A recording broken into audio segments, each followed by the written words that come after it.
Bismillahirrahmanirrahim. Assalamualaikum warahmatullahi wabarakatuh. Perkenalkan, nama saya Sunita Jaina Sosialisa, Prodi Kesehatan Reproduksi, kelas AKM 3. Di sini saya akan menjelaskan tentang proses fertilisasi pada manusia. Baik, di sini saya akan menjelaskan tentang proses fertilisasi pada manusia. Proses fertilisasi disebut dengan proses pembuahan di mana terjadinya pertemuan antara sel sperma dan sel telur di dalam tubuh manusia.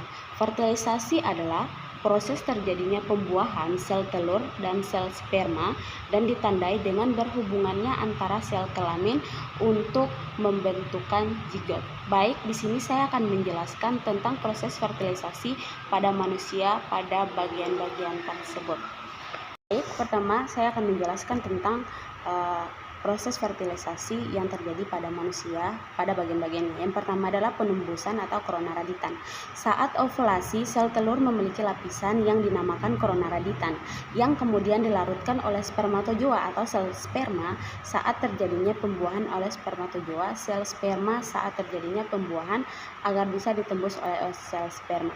Yang kedua, kita lihat zona pellucida, merupakan zona keluar di dalam ovum yang salah satunya komponennya berfungsi sebagai reseptor sperma. Yang ketiga, kita baca reaksi akrosom. Reaksi ini terjadi setelah penempelan sperma ke zona pellucida dan indukasi oleh protein-protein zona dan puncaknya pada pelepasan enzim-enzim yang diperlukan untuk menembus zona pellucida. Oke, kita masuk ke bagian keempat adalah penumbusan pada zona pellucida.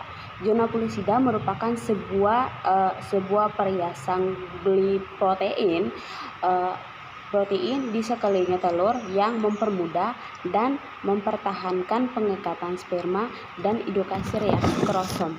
Baik, kita masuk ke sel yang kelima, yaitu fungsi oosit dan membran sel sperma. Setelah spermatozoa menyatu dengan membran sel oosit, kedua sel tersebut, plasma sel tersebut akan menyatu. Mungkin itu saja penjelasan dari saya tentang proses fertilisasi pada manusia.